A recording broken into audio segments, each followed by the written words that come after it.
Assalamualaikum warahmatullahi wabarakatuh. Alhamdulillahirabbil alamin.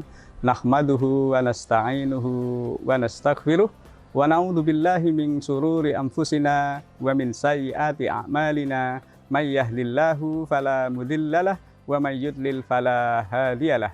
Asyhadu an la ilaha illallah wahdahu la syarikalah wa asyhadu anna Muhammadan abduhu wa rasuluh la nabiyya ba'dah. Qala Allah Ta'ala fi kitabihil karim, a'udzu billahi minasyaitonir rajim. Bismillahirrahmanirrahim. Ya ayyuhan nasu ubudu rabbakumul ladzi khalaqakum wal ladzina min qablikum la'allakum tattaqun. Shadaqallahul adzim. Ma'asyiral muslimin, keluarga besar SMK Negeri 1 Pringapus yang dirahmati oleh Allah Subhanahu wa taala, marilah kita senantiasa memanjatkan puji dan syukur kehadirat Allah Subhanahu wa taala yang telah memberikan nikmatnya kepada kita sekalian, sehingga di penghujung kegiatan ibadah shaum Ramadan tahun 1444 Hijriah ini kita bersama-sama masih dikaruniai badan yang sehat dan kesempatan, sehingga insya Allah kita akan bisa menunaikan ibadah shaum Ramadan 1 bulan penuh. Kita selalu berdoa mudah-mudahan seluruh rangkaian ibadah puasa diterima oleh Allah, tadarus kita, qiyamul lail kita, semuanya diterima oleh Allah Subhanahu wa taala, dan mudah-mudahan kita mendapatkan predikat hamba-hamba Allah yang bertakwa. Ma'asyiral muslimin rahimakumullah. Dengan menjalankan ibadah shaum Ramadan selama 1 bulan penuh, diharapkan kita menjadi insan-insan yang soleh, baik itu soleh secara individual maupun soleh secara sosial. Nah, soleh individual maksudnya adalah kita senantiasa menjalankan ibadah-ibadah mahdoh yang merupakan fardu ain untuk kita semua. Salat 5 waktu, puasa di bulan Ramadan, menunaikan zakat fitrah maupun ibadah haji bila kuasa. Sementara soleh sosial adalah kita menjalankan ibadah yang berhubungan dengan sesama manusia atau hablum minan nas. Nah, sehingga pada kesempatan kali ini saya mengambil tema soleh sosial memiliki derajat lebih tinggi di hadapan Allah daripada soleh individual. Disebutkan dalam sebuah riwayat, suatu ketika para sahabat ini bersama-sama dengan Rasulullah. Kemudian Rasulullah mengatakan kepada para sahabat, apakah kalian ingin tahu siapakah para penghuni surga, para ahli surga? Nah, akhirnya Rasulullah menunjukkan seorang yang dikenal oleh Rasulullah sebagai ahli surga. Ya. Jika engkau penasaran, maka datanglah ke rumah Fulan bin Fulan yang ada di belakang pasar. Nah, akhirnya seorang sahabat yang sudah terkenal ibadahnya, ibadah individu yang luar biasa, merasa penasaran, siapakah sih yang ditunjukkan oleh Rasulullah sebagai ahli surga ini? Kemudian salah seorang sahabat ini menyamar menjadi seorang tamu di tempatnya Fulan bin Fulan yang disebutkan oleh Rasulullah sebagai ahli surga. Nah, lalu datanglah para sahabat ini ke rumahnya Fulan bin Fulan. Nah, setelah ditanya kanan kiri, ternyata dia adalah seorang tukang sepatu, seorang sul sepatu, tukang memperbaiki sepatu.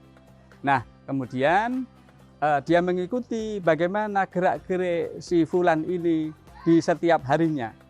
Nah, ternyata yang disaksikan oleh para sahabat ini tidak istimewa. Dia juga melaksanakan sholat sebagaimana biasanya para sahabat yang lain melaksanakan sholat. Mereka melakukan puasa sebagaimana orang lain melakukan puasa. Jadi selama beberapa malam di rumahnya si Fulan ini, si para sahabat Rasulullah ini tidak menyaksikan hal yang istimewa dari si Fulan ini.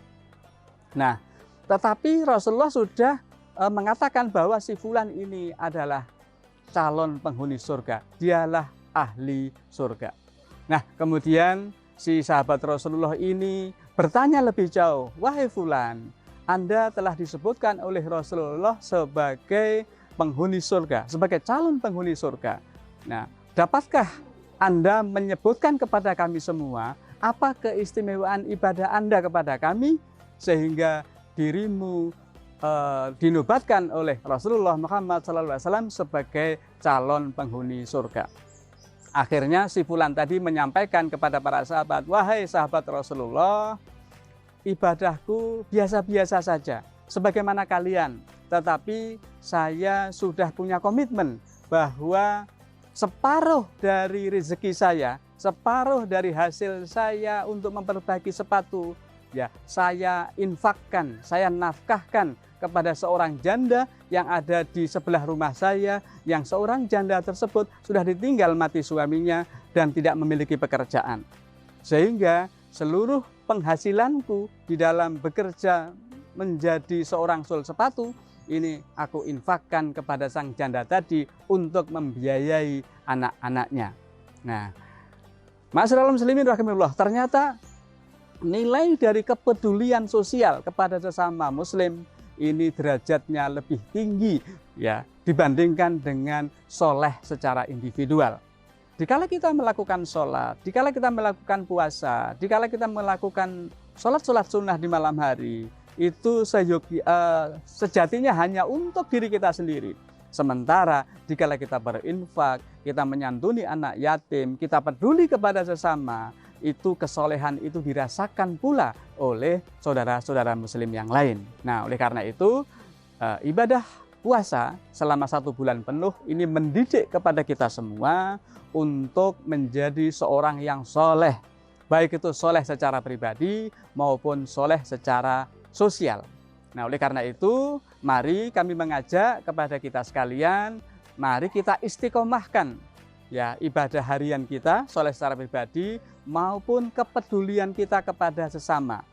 Nanti di akhir kegiatan ibadah saum Ramadan, di malam Idul Fitri, kita semua diwajibkan oleh Allah untuk membayar zakat fitrah.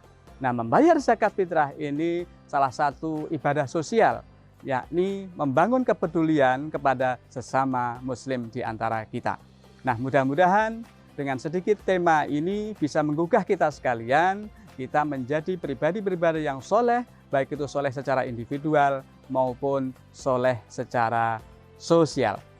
Kami keluarga besar SMK Negeri 1 Pirengapus mengucapkan selamat Idul Fitri tahun 1445 Hijriah. Taqabbalallahu minna wa minkum. Mohon maaf lahir dan batin. Demikian, Assalamualaikum warahmatullahi wabarakatuh.